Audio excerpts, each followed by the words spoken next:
É, pessoal, veio uma bomba lá dos Estados Unidos. Como vocês sabem, né, a governança aqui do Brasil, Lula, seus ministros, o Supremo Tribunal Federal, alguns cabeças ali do Centrão que estão no Congresso, a gente sabe que eles, apoiando tudo isso que está acontecendo no Brasil, estão entrando em graves crimes, né, de violação dos direitos humanos internacionalmente, eu digo.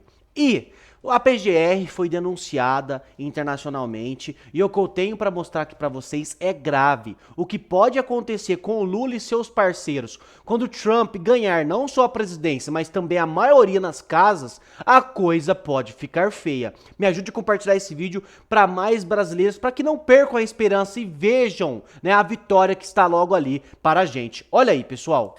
A esse ponto, Paula, eu acho que todos nós, principalmente o próprio Daniel Silveira, já não deve ter mais nenhuma esperança da soltura imediata, né? Porque o modus operandi do Alexandre de Moraes é sempre esse, né? Pedir mais alguma coisa, pedir mais alguma coisa, pedir mais alguma coisa, como nós vimos com o Felipe Martins, né? Toda vez que o Felipe apresentava provas de que ele não havia saído do país, Alexandre de Moraes vinha com mais um pedido, mais uma demanda.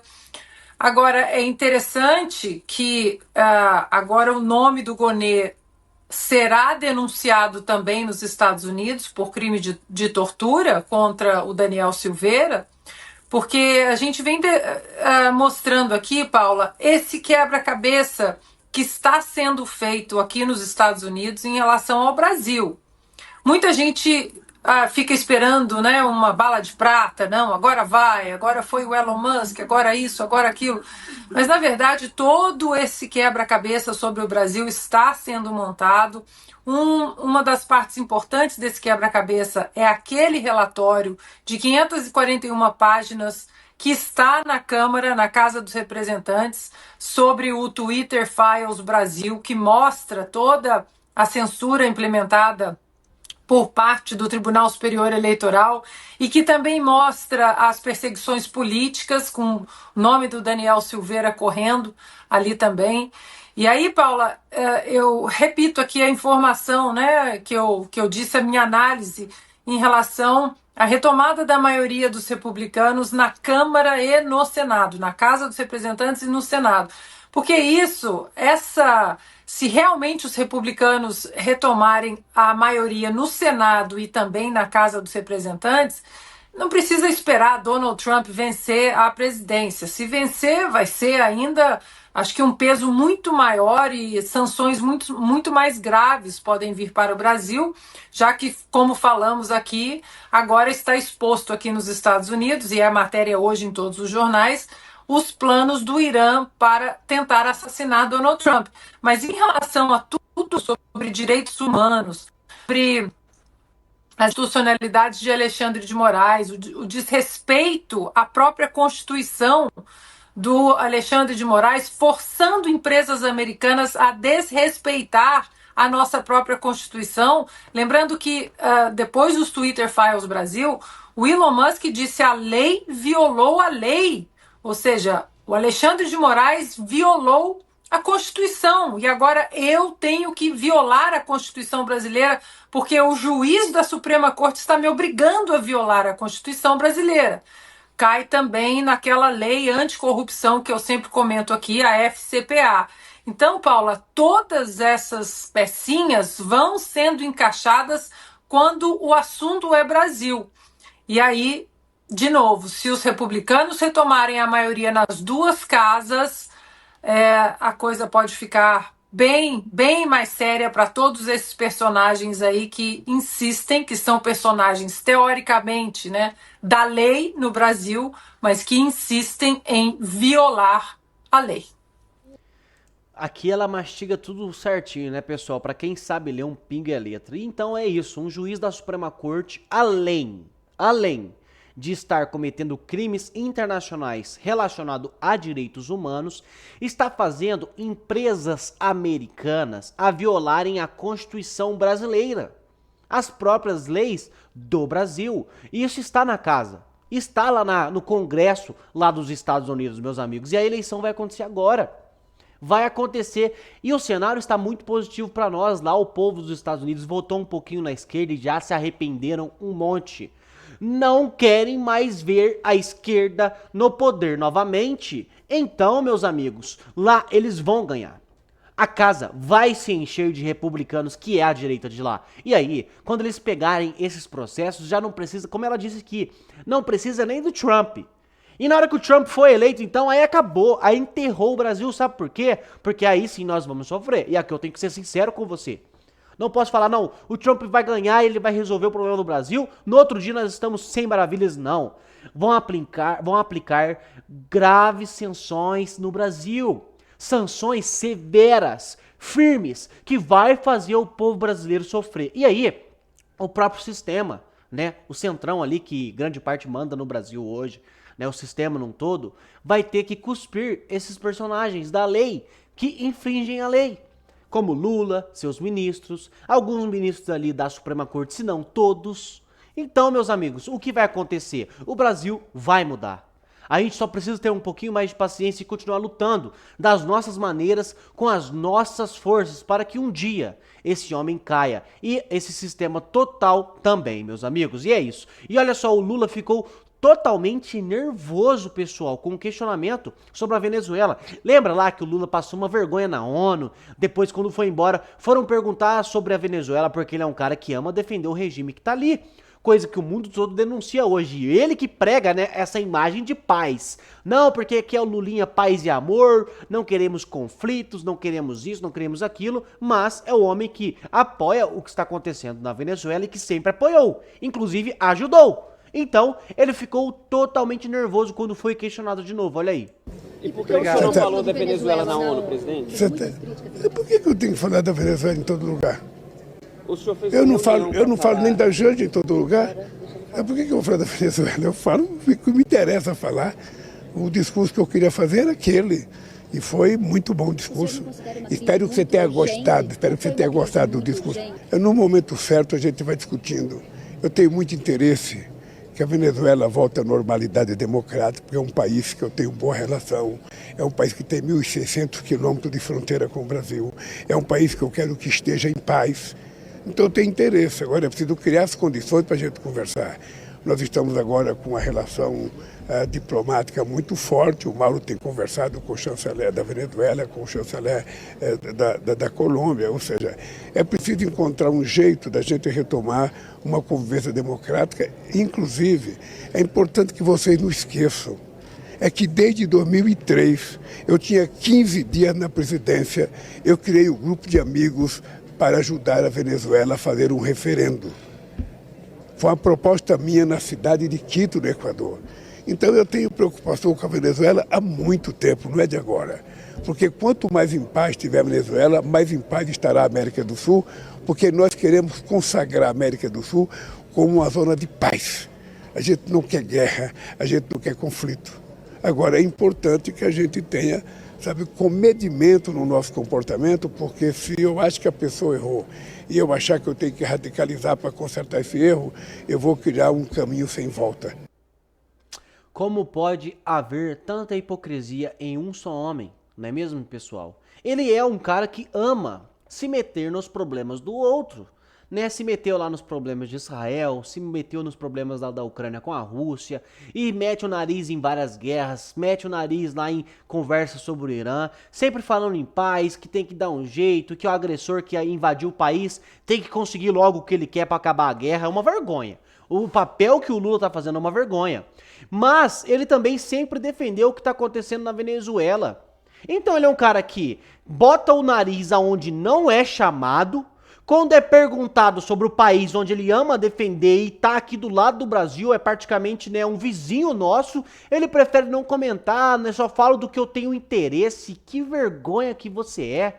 Você é uma pessoa, Lula, que não tem credibilidade alguma. O povo só pergunta pra você pra fazer uma matéria e rir da sua cara. Porque tudo que você fala, tudo que você se posiciona vira piada. É um cara que já não sabe mais o que fala. E vai lá na ONU defender um tanto de coisa, atacar Israel, atacar Estados Unidos, atacar a Ucrânia, países que, né, Estão sofrendo, e aí ainda quando vai perguntar sobre a Venezuela quer falar desse jeito, quer se sentir incomodado. Não, eu só falo do que eu tenho interesse. Uma vergonha.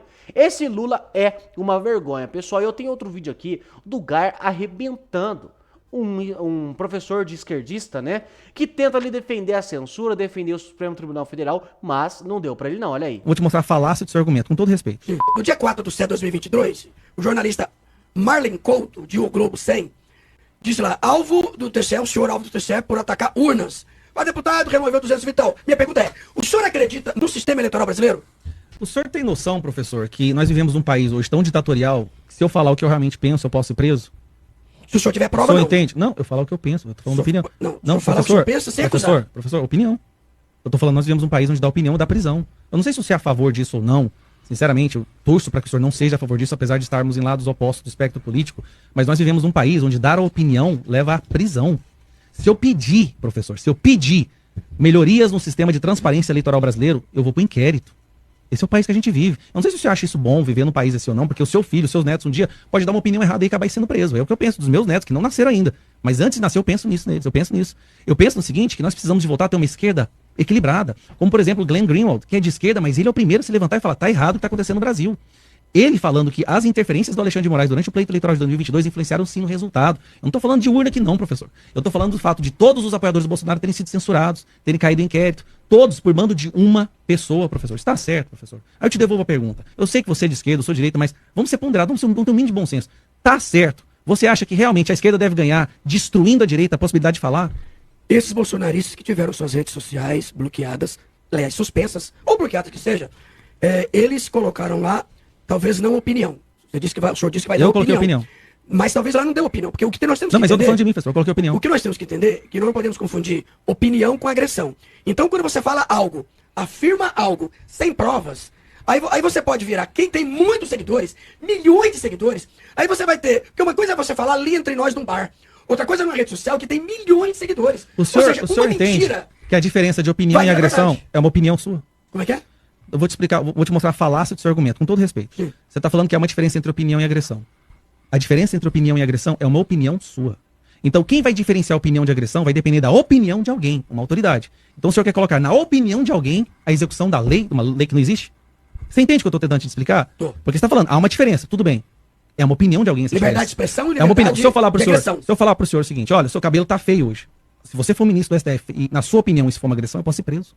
Não, eu entendo. Não, Você não entende vamos isso? misturar, O ponto Não, que- é porque fica subjetivo a alguém. Se não tá na lei, se não tá escrito. Fica subjetivo a alguém escolher o que é agressão ou não. Aqui o Gustavo Gaia arrebentou, né? Porque ali, de alguma forma, o professor esquerdista tenta maquiar, tenta defender o que estão fazendo a censura. Mas é exatamente o que ele falou ali. Nós hoje não temos uma lei de censura. Uma lei sobre, olha, pode falar isso, isso e isso, o resto não pode. Não temos essa lei. Então, como não temos essa lei, quando uma pessoa cria um órgão onde este órgão vai falar não baseado em leis, mas sim nesse órgão, o que é agressão e o que é opinião vai ser baseado, obviamente, no espectro político daquele órgão, das pessoas que ali comandam, e isso é óbvio. Isso não deveria ser explicado para um professor, por exemplo. O cara é um professor, apesar de ser esquerdista, né? É um professor. Mas ali mesmo assim não. Tentam rebater de alguma forma, mas a verdade é essa. O que está acontecendo no Brasil hoje é uma censura e a reflexão que tem que ficar ali é isso. Precisamos voltar a ter, eu falo isso aqui com total tranquilidade para vocês. Nós precisamos voltar a ter uma esquerda normal, uma esquerda que não seja, né, tão radicalizada assim, porque hoje a esquerda tomou tanto o poder, colocou seus ministros esquerdistas comunistas, onde mandam em tudo, estão destruindo até a direita poder falar. E não é uma esquerda democrática, é uma esquerda ditadora, uma esquerda que impõe as suas vontades, e precisamos voltar a isso. Não podemos deixar o que está acontecendo, mas por ter ainda pessoas como esse professor, que de alguma forma tenta defender, não tem como fazer de nada. A gente tem que continuar aqui gritando e pedindo ajuda lá de fora, tentar, né, renovar a casa, o Congresso, porque realmente da forma que tá difícil pra gente, pessoal. E o que eu queria deixar a mensagem é essa mesmo. Não tem como a gente ter um órgão hoje de controlar o que fala na internet. Não tem como. Porque lá atrás, quando fez a Constituição, não criou-se lei para isso. Não criou. Então, quando qualquer pessoa que tentar criar um órgão, tentar alguma maneira, criar alguma coisa, para rebater esse tipo de coisa, para censurar o que é dito na internet, é censura prévia, é contra a liberdade de expressão, porque vai ser baseado na opinião, no espectro político daquela pessoa. Isso não existe no Brasil. O que existe é controlar o que o povo fala, controlar a opinião das pessoas, não deixar o que falar, censura. É isso, a palavra é essa, censura no Brasil. É o que está acontecendo, pessoal. E olha só, o Datena, ele, gente, surtou e se vitimizou, em processo contra o Pablo Marçal. Olha só, o José Luiz Datena, candidato à Prefeitura de São Paulo pelo PSDB, entrou com uma ação judicial por danos morais contra seu adversário Pablo Marçal. O apresentador se vitimizou acusando o Marçal de gordofobia e cita o Estatuto do Idoso para que o processo tenha prioridade na tramitação, solicitando uma indenização de R$100 mil por danos à sua honra. A ação foi motivada por uma live realizada por Marçal no dia 16 de setembro, após, no debate da TV Cultura, quando Datena arremessou uma cadeira no empresário durante a transmissão. Marçal teria feito várias ofensas, incluindo chamando o Datena de abusador e comedor de açúcar. Na denúncia, Datena também afirma que o Marçal usou um episódio em que ele não foi condenado para acusá-lo de assédio. O apresentador faz referência no caso envolvendo a jornalista Bruna Drills, que o acusou de assédio sexual, mas retirou a queixa meses depois. Drills, no entanto, afirma atualmente ter sido coagida a desistir da denúncia. Então, isso aqui que matou ele. Porque o Pablo Marçal foi atrás, da menina lá que acusou o Datena de assédio sexual e depois retirou a queixa. E ela disse que foi coagida. A gente sabe como o Datena é sim uma imagem forte, uma imagem, poderosa. E aí ficou mais feio ainda pro Datena. A briga judicial não é unilateral. Marçal já havia acionado justiça contra Datena, pedindo também R$100 mil por danos morais, alegando agressão física sofrida durante o debate. O advogado do Datena, Eduardo César Leite, revelou que o apresentador pretende entrar com uma ação ainda mais pesada, buscando indenização milionária pelas ofensas que, segundo ele, afetaram não só sua dignidade, mas também toda a sua família. A defesa de Marçal, por sua vez, se manifestou sobre a acusação, afirmando, abre aspas, da leitura da ação proposta, não vislumbramos nenhum ato ou fato que possa configurar qualquer abuso, sendo certo que vamos apresentar a defesa técnica no momento oportuno. Então, o Datena não aguentou escutar as verdades, as denúncias, porque, amigo, se tem denúncia, tem que falar. Por que uma mulher do nada registrou uma denúncia de assédio sexual contra o Datena e depois retirou a queixa e depois veio através do Pablo Marçal dizendo que foi coagida? Pode ser que ela queria aplicar um golpe no ricão Datena? Pode acontecer. Mas pode ser que não. Então a acusação ali, a fala é válida, porque ela diz ser coagida, isso tem que ser investigado. É a mesma coisa, do caso lá do Ricardo Nunes, que ele nem soube responder. Por que a mulher do Ricardo Nunes registrou um boletim de ocorrência contra agressão física? Por quê? Por que ela estava lá denunciando o Ricardo Nunes? Algum dia do nada? Foi porque ela queria também dar um golpe no prefeito? Ou por que aconteceu alguma coisa? Isso tem que ser investigado, por isso que tem que ser falado. Mas não, eles surtam e querem se posar de vítimas. Tadinhos deles, pessoal? Um bate na esposa, outro ali, abusa de uma funcionária e aí não pode falar nada. Aqui não tô acusando, lógico, que estamos falando das denúncias. Um é denunciado por uma coisa, o outro é denunciado por outra coisa. Isso tem que ser falado, por que não pode ser falado?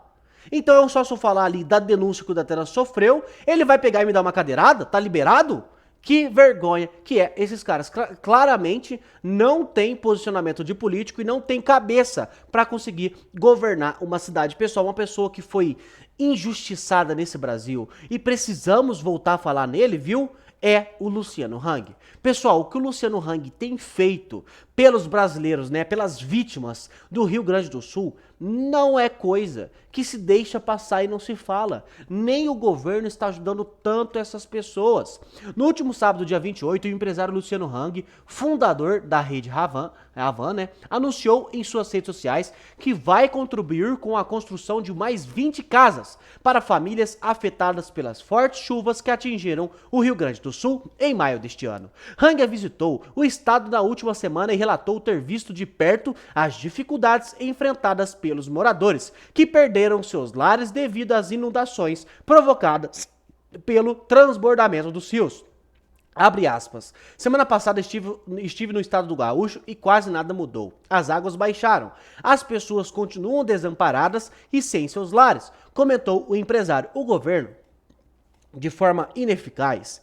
Isso é um governo que pega muito imposto do Rio Grande do Sul, viu? Um governo que pega muita grana, principalmente do agro lá, que tem toda essa grana, mas não é capaz de ajudar esse povo. Que vergonha, tá tendo um bilionário, né, um cara que é empresário com seus recursos ajudar esse povo, que vergonha. A doação de Hang faz parte do programa Troco Solidário e ao todo serão construídas 70 casas para as famílias atingidas.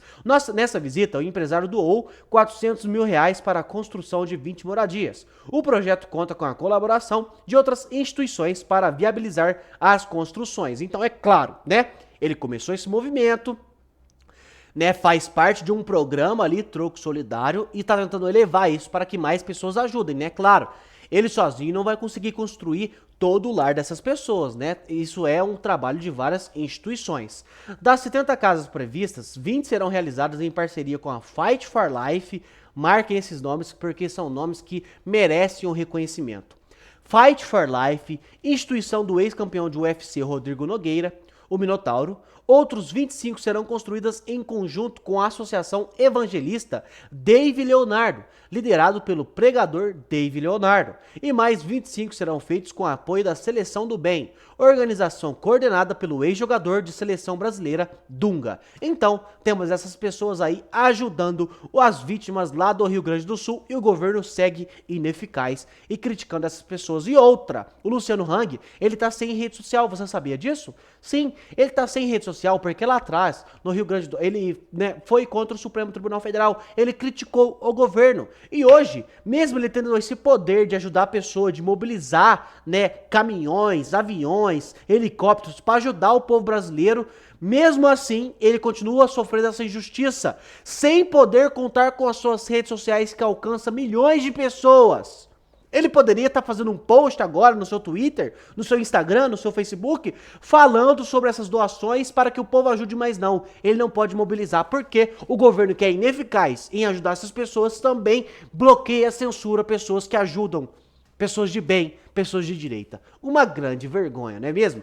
Quero pedir para você comentar aqui embaixo o que você acha sobre isso, qual é a sua opinião, o seu posicionamento. É muito importante, amigo, que você não se cale, que você não deixe eles colocarem medo em você. É muito importante mesmo, tá? E outra, me ajude a compartilhar esse vídeo para mais patriotas, porque eles merecem saber a verdade que está acontecendo no Brasil, tá bom? Muito obrigado a todos e até a nossa próxima notícia.